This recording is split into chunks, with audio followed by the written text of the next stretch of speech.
예배 에티켓. 기도로 예배를 준비해요.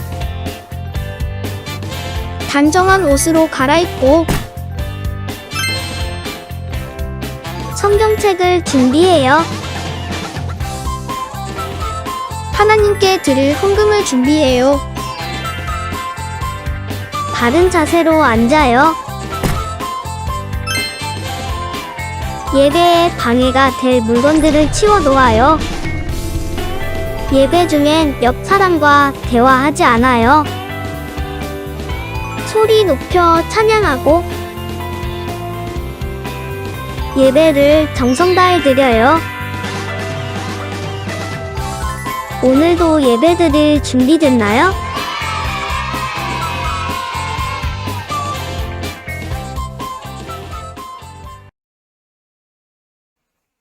이제 다 같이 마음을 모아 하나님께 예배를 드리겠습니다.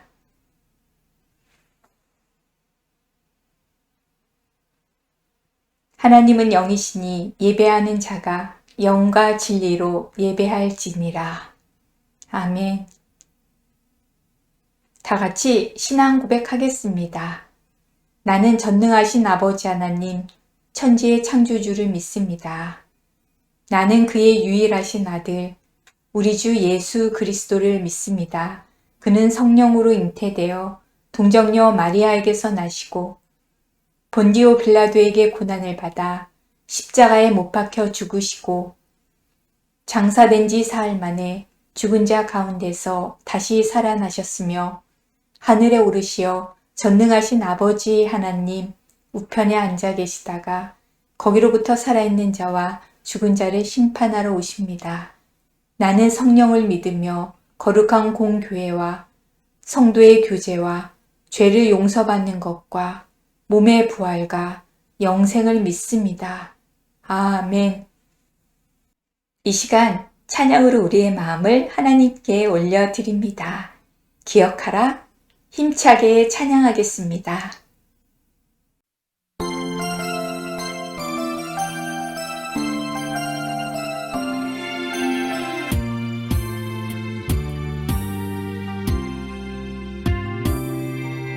말씀으로 빛과 물과 땅을 창조하신 분, 온 우주와 별과 생물 창조하신 분, 하나님의 형상 따라 나를 지으시고 다스리며 정복하게 하시네.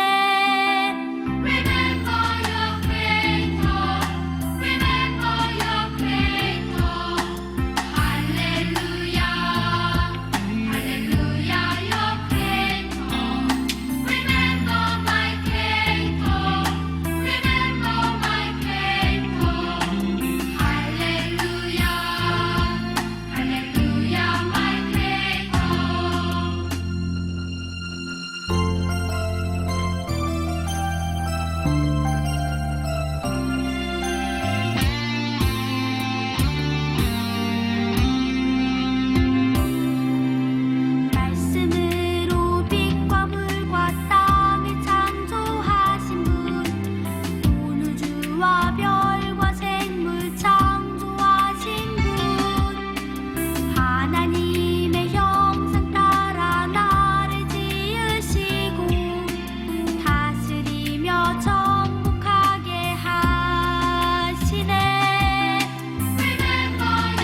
예배를 위해 김예곤 어린이 기도하겠습니다.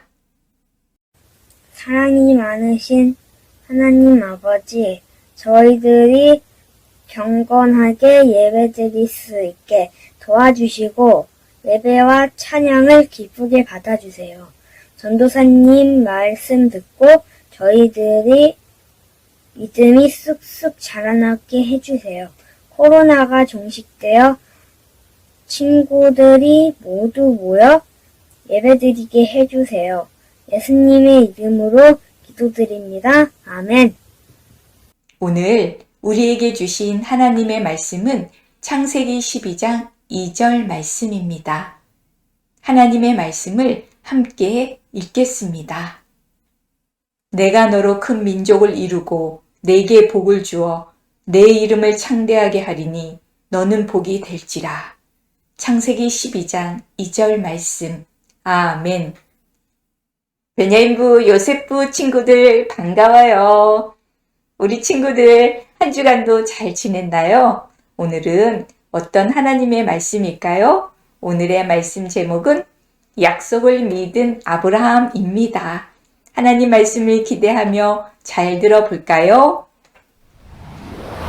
남국에서 운석을 탐사하던 남극 탐험대와 썰매견들이 강한 눈보라에 휩싸일 위기에 처했어요. 곧 눈보라가 몰려오겠어! 위험한 눈보라를 피하기 위해 대원들은 헬리콥터를 타고 기지에서 탈출해야 했어요. 다행히 모든 대원이 간신히 헬리콥터에 탑승했어요. 하지만 8마리나 되는 썰매견들까지 탈 자리는 있지 않았어요. 결국 대원들은 눈물을 머금고 썰매견들에게 반드시 돌아올게 라고 약속하며 남극을 떠났지요. 남겨진 썰매견들은 주인들을 기다리고 또 기다렸어요. 하루가 지나고 이틀이 지나고 열흘이 지나도 주인들은 오지 않았어요. 남극에 남겨진 썰매견들은 몹시 춥고 배고픈 상태로 주인들을 기다렸어요. 썰매견들이 주인들을 기다린 지 175일 후 드디어 대원들이 기지로 돌아왔어요. 그때까지 썰매견들은 주위 동물들을 사냥해 먹으며 꿋꿋하게 기지를 지키고 있었어요. 오랜 기다림 끝에 만난 썰매견들과 대원들은 서로를 끌어안았지요. 이 이야기는 실화를 바탕으로 제작한 영화 에이트 빌로우의 내용이에요. 여러분, 어떤 약속을 오랫동안 잊지 않고 기다린다는 것은 결코 쉽지 않아요. 썰매견들은 힘들고 어려워도 약속을 믿고 참고 견디었기 때문에 다시 돌아온 대원들을 만날 수 있었어요. 오늘 말씀에도 썰매견들처럼 하나님과의 약속을 오랫동안 기다려야만 했던 사람이 나와요. 그 사람은 바로 아브라함이에요. 우리 성경 속으로 들어가 볼까요? 이곳은 갈대아우르 아브라함의 고향이에요. 아브라함의 아버지 데라는 그의 가족을 이끌고 고향을 떠났어요. 가나안 땅으로 가기 위해서였어요. 하지만 어찌된 영문인지 데라는 하란에 머물러 살게 되었지요. 그러던 어느 날 하나님께서 아브라함에게 나타나 말씀하셨어요. 너는 너의 고향과 친척과 아버지의 집을 떠나 내가 내게 보여줄 땅으로 가라. 내가 너로 큰 민족을 이루고 내게 복을 주어 내 이름을 창대하게 하리니 너는 복이 될지라. 이 말씀에는 하나님께서 아브라함에게 복을 주실 거라는 놀라운 약속이 담겨 있어요. 하나님이 아브라함을 통해 큰 나라를 만드시고 땅 위의 모든 백성이 복을 받게 될 것이라는 놀라운 말씀이에요. 아브라함은 하나님의 약속의 말씀을 따르기 위해서 익숙한 집과 고향을 떠나야 했어요. 친한 친구들, 친척들, 이웃들과 이별을 해야 했어요. 또 새로운 땅에 가면 어떤 사람을 만날지, 어떤 어려움이 기다리고 있을지 알 수가 없었어요. 하란에서의 안정되고 편안한 삶을 버리고 떠나야 했어요. 더구나 하나님은 정확한 목적지를 알려주지 않으시고 내가 보여주는 땅으로 가라고 말씀하셨을 뿐이었어요. 아브라함은 나이도 많았어요. 이때 75세였어요. 그래도 아브라함은 하나님의 약속의 말씀을 믿고 아내인 사레와 조카 롯 그리고 그에게 딸린 모든 소유와 사람들을 데리고 하나님이 보여줄 땅을 향해 믿음의 발걸음을 옮겼어요. 시간이 흘러 가나안 땅으로 들어가게 되었어요. 아브라함은 얼마나 먼 거리를 이동했을까요? 아브라함의 고향인 갈대아 우르에서 가나안 땅까지는 무려 1600km나 떨어져 있었어요. 서울에서 부산까지 2번 갔다가 다시 돌아오는 것과 비슷한 거리예요. 정말 먼 거리죠. 하나님은 가나안 땅에 도착한 아브라함에게 다시 말씀하셨어요. 내가 너의 자손에게 이 땅을 주겠다. 하나님의 말씀을 들은 아브라함은 그곳에 제단을 쌓고 하나님께 제사를 드렸어요. 그리고 그 땅에서 살기 시작했어요. 하지만 큰 민족이 되게 하고 복을 주어 이름을 크게 떨치게 하시겠다는 하나님의 약속은 빨리 이루어지지 않았어요. 사실 이때까지만 해도 아브라함에게는 자녀가 한 명도 없었어요. 하지만 하나님께서는 자신이 하신 약속을 잊지 않으셨어요. 아브라함이 하란을 떠난 지 1년이 지나고 10년이 지나고 20년이 지나도 아브람과 사라에게 아기가 없었어요. 24년쯤 되었을 때 어느 날 하나님이 아브라함을 찾아오셨어요. 아브라함은 99세, 사라가 89세 노인이 되었죠. 하나님은 아브라함의 자손이 하늘의 별과 같이 될 거라고 약속하셨어요. 그리고 약속을 반드시 이루시겠다는 의미로 아브람과 사레의 이름을 바꾸셨어요. 아브람아, 이제부터는 내 이름을 아브라함이라고 할 것이다. 그리고 내 아내 사레를 사라라고 할 것이다. 아브라함은 여러 민족의 아버지, 사라는 여러 민족의 어머니란 뜻이에요. 그리고 1년 후 아브라함이 100세, 사라가 90세가 되던 해에 기적처럼 아들 이삭이 태어났어요. 오랜 시간이 흘렀지만 하나님께서는 약속을 잊지 않으시고 서서히 이루어가고 계셨어요. 여러분, 하나님께는 불가능이 없고 이루어지지 못할 하나님의 약속은 없어요. 하나님은 약속하실 뿐만 아니라 약속하신 것을 이루실 모든 능력을 가지셨어요. 시간이 흐르고 흘러 아브라함에서 이삭 그리고 그들로부터 이어진 자손들이 점점 많아졌어요. 바닷가의 모래알처럼 하늘의 수많은 별처럼 많아졌어요. 갈라디아서 3장 7절에는 이렇게 기록되어 있어요. 여러분은 믿음으로 사는 사람들이 아브라함의 자손임을 아십시오. 하나님께서는 아브라함을 이삭의 아버지뿐만 아니라 믿음으로 사는 모든 사람의 조상이 되게 하셨어요. 큰 민족의 아버지가 되게 하고 위대한 이름을 주며 복의 근원으로 만들겠다는 약속을 이루신 거예요. 하나님께서 아브라함에게 하신 약속도 곧바로 이루어진 건 아니에요. 약속이 이루어지기까지 아브라함은 오랜 시간을 기다려야만 했어요. 하지만 하나님이 정하신 때가 되면 하나님의 약속은 반드시 이루어지지요. 하나님은 우리에게 약속하시는 분이며 또한 그 약속을 이루실 선한 뜻과 능력을 가지고 계심을 확신하는 것, 그것이 바로 믿음이에요. 남극 썰매견이 남극의 강추위와 배고픔 속에서 주인들을 기다리기란 무척 어려웠을 거예요. 우리가 하나님의 약속을 믿고 하나님의 말씀대로 살아가는 것도 쉽지 않고 어려움이 있어요. 우리는 믿음을 지키고 약속을 믿고 살아가야 해요. 하나님께서 내가 하고 싶지 않은 일을 하라고 하실 때, 가고 싶지 않은 곳으로 가라고 하실 때, 나를 향한 하나님의 말씀이 무엇인지 알지 못할 때 우리는 지치고 힘들어서 그냥 내 맘대로 하고 싶기도 해요.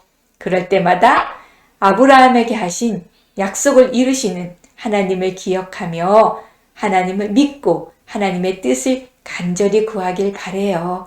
하나님의 말씀을 따라 믿음을 지키는 어린이로 자라날 수 있도록 인도해 주실 거예요. 하나님의 약속을 믿고 말씀 따라 순종하며 살아가는 우리 모두가 되기를 바랍니다. 말씀을 기억하며 다 함께 기도드리겠습니다. 하나님 아버지, 우리에게 하나님의 약속인 말씀을 주셔서 감사합니다. 우리의 믿음이 흔들릴 때마다 하나님이 주신 말씀을 기억하며 마음을 지킬 수 있도록 도와주세요. 하나님의 약속의 자녀인 우리가 눈앞에 현실이 어려울지라도 성경을 통해 주신 약속의 말씀을 믿고 확신하며 하나님을 온전히 신뢰하는 믿음으로 살아가도록 도와주세요. 베냐민부 요셉부 모두 주님의 사랑과 능력으로 함께하여 주시고 코로나19로부터 건강하고 안전하게 지켜주세요. 예수님의 이름으로 기도합니다. 아멘. 다 같이 주기도문 하겠습니다. 하늘에 계신 우리 아버지, 아버지의 이름을 거룩하게 하시며 아버지의 나라가 오게 하시며 아버지의 뜻이 하늘에서와 같이 땅에서도 이루어지게 하소서. 오늘 우리에게 일용할 양식을 주시고 우리가 우리에게 잘못한 사람을 용서하여 준 것 같이 우리 죄를 용서하여 주시고 우리를 시험에 빠지지 않게 하시고 악에서 구하소서. 나라와 권능과 영광이 영원히 아버지의 것입니다. 아멘. 베냐민부 요셉부 강고입니다. 베냐민부 요셉부 영상 예배 함께하는 우리 친구들을 사랑하고 축복합니다. 베냐민부 요셉부 예배는 주일 오전 9시 교회에서 드립니다. 영상 예배도 병행합니다. 주일은 꼭 하나님께 예배드리며 영광 돌리길 바랍니다. 다음 주 예배위원입니다. 사회 이항숙 선생님, 기도 김아윤 어린이, 헌금 김민영 어린이입니다. 김아윤 친구는 기도 영상을 수요일까지 전도사님께 꼭 보내주세요. 예배 후에 1단원 1가에서 5가까지 성경 복습 퀴즈를 합니다. 1월 배운 말씀 창세기 1장, 3장, 4장, 9장, 11장 내용을 퀴즈로 풀면서 말씀을 기억하고 복습해보는 즐거운 시간이 되기를 바랍니다. 2월 14일부터 260일 공동체 성경 읽기를 다시 시작합니다. 많은 참여 바랍니다. 매주 가정 예배지를 보내드리고 있습니다. 한 주에 한 번 가정에서 예배하고 제자 와이파이를 예쁘게 칠해주세요. 교회에서 분방 공부 후 가정 예배지가 기록된 어린이 공감 맞장을 보내드립니다. 이번 달 달달 말씀 카드를 나누어 드립니다. 말씀을 암송해 주세요. 이번 주는 6가 창세기 12장 2절 말씀입니다. 주보 문제를 풀고 제출해 주세요. 이번 주는 6가 다른 그림 찾기입니다. 주보 문제 풀어서 제출한 친구들 한번 보겠습니다. 우리 친구들이 이렇게 열심히 주보 문제를 제출해주고 있어요. 감사합니다. 다음 주에 주보 제출한 친구들 시상합니다. 지난주 주보 문제 정답을 한번 보겠습니다. 우리 친구들 5군데 잘 찾았나요? 아주 열심히 빨리 잘 찾고 있어서 감사해요. 이번 주 다른 그림 찾기 문제 보겠습니다. 5곳 다른 곳이 어디일까요? 우리 친구들 찾아서 제출해 주세요. 한 주간도 건강하게 잘 지내길 바래요. 주님의 말씀을 기억하면서 주님 안에서 즐겁게 생활하길 바랍니다. 다음 주에 다시 만나요. 안녕.